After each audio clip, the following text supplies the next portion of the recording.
Sudah menjadi rahasia umum jika Asia merupakan poros kekuatan bulu tangkis dunia. Negara-negara seperti Cina, Jepang, Indonesia, dan Korea Selatan tak berhenti mendominasi berbagai turnamen internasional. Tidak hanya itu, fanatisme para penggemar bulu tangkis juga membuat olahraga ini begitu populer di benua Asia. Meski belakangan pemain-pemain dari negara Eropa seperti Denmark, Inggris, dan Prancis mulai kembali menunjukkan taringnya, namun hanya sedikit dari mereka yang mampu bersanding dengan para pemain dari Asia. Dengan kuatnya persaingan di Asia, seperti apa persebaran kekuatan bulu tangkis di Asia? Bagaimana kekuatan Indonesia jika dihadapkan dengan kekuatan-kekuatan bulu tangkis dari negara Asia lainnya? Tunggal putra. Di nomor ini persebaran kekuatan cukup merata, namun belakangan pemain-pemain dari Asia Tenggara mulai unjuk gigi. Lee Zijia misalnya, pamor pemain tunggal putra asal Malaysia ini meroket usai menjuari All England 2021. Namun pembuat kejutan terbesar tentu adalah Loh Kin Yew. Pemain asal Singapura ini sukses merebut gelar juara dunia pada tahun lalu.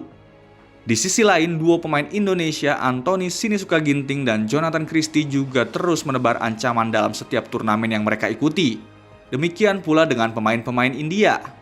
Kekuatan pemain dari Asia Tenggara ini untuk sementara menggantikan pemain-pemain Cina, Jepang, dan Taiwan yang selama masa pandemi COVID-19 sempat dibatasi keikutsertaan mereka di turnamen-turnamen internasional.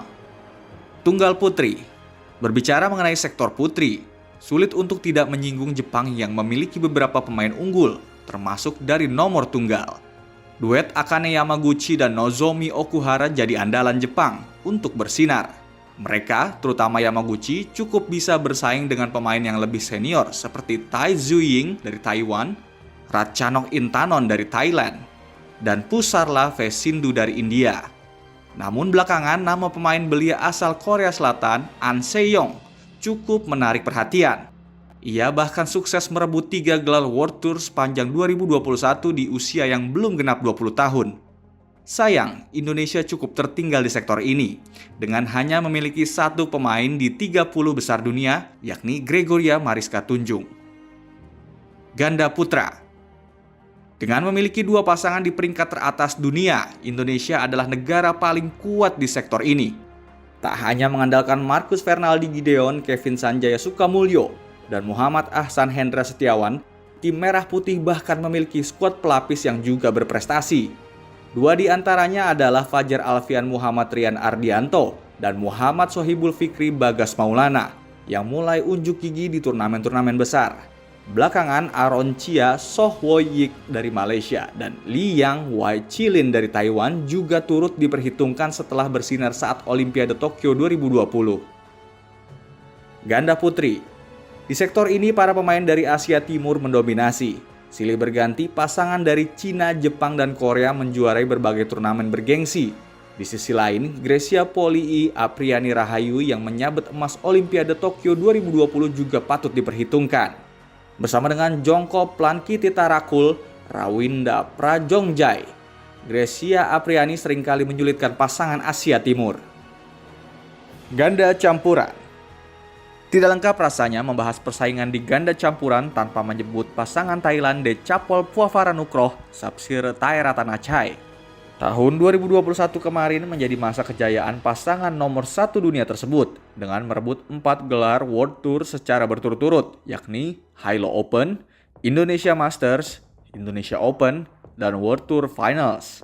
Kecemerlangan pasangan Thailand ini sekaligus meruntuhkan dominasi Cheng Siwei, Huang Yaqiong, dan Huang Yiliu Huang Dongping yang cukup lama bertengger di ranking teratas BWF. Sementara itu ganda campuran terbaik Indonesia Preven Jordan Melati Daeva Oktavianti masih membutuhkan waktu untuk menemukan performa terbaik usai tersisih dari Platnas. Dari tunggal putra hingga ganda campuran, para pemain Asia mendominasi ranking 10 besar. Jika ranahnya diperkecil hingga ranking 5 besar, maka tetap para pemain Asia mendominasi posisi terbaik.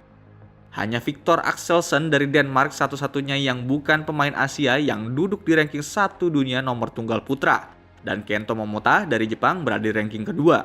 Sementara itu, Anthony Sinisuka Ginting berada di ranking 5 dunia dan Jonathan Christie duduk di ranking 8 dunia. Meski bukan 3 besar, masuk sebagai 5 besar dunia menjadi bukti bahwa Indonesia masih wajib diperhitungkan oleh para lawan. dan kita masih memiliki pemain bertalenta di sektor ini. Untuk tunggal putri, Asia Timur mendominasi. Kekuatan, kelincahan, kecepatan, penerapan strategi yang tepat, dan kesabaran di lapangan menjadi ciri dari para pemain yang kini duduk di 5 besar dunia. Tunggal putri Indonesia masih memiliki segudang pekerjaan rumah untuk mengejar ketertinggalan. Dari sisi talenta, Indonesia tak pernah kekurangan pemain berbakat.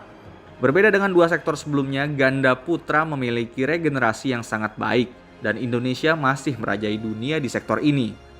Hal senada dengan Cina untuk ganda putri. Ganda campuran juga tak memberikan banyak tempat untuk pemain non-Asia. Hanya pasangan Inggris Marcus Ellis dan Laura Smith yang duduk di ranking 10 dunia. Sisanya didominasi para pemain Asia. Pasangan Indonesia Preven Jordan Melati Daeva duduk di ranking 5 dunia dan menjadi satu-satunya duo merah putih yang masuk dalam 10 besar. Secara garis besar Indonesia memang masih luar biasa dan tentu saja belum habis. Tapi melihat perkembangan dan konsistensi dari Cina, Jepang, Korea Selatan, Taiwan, Thailand, dan juga Malaysia, Indonesia harus sadar bahwa negara lain juga mengalami perkembangan yang sangat pesat. Jangan terlena dengan hasil yang ada saat ini. Selalu persiapkan regenerasi dari setiap sektor yang sudah kuat dan perbaiki sektor yang masih kurang.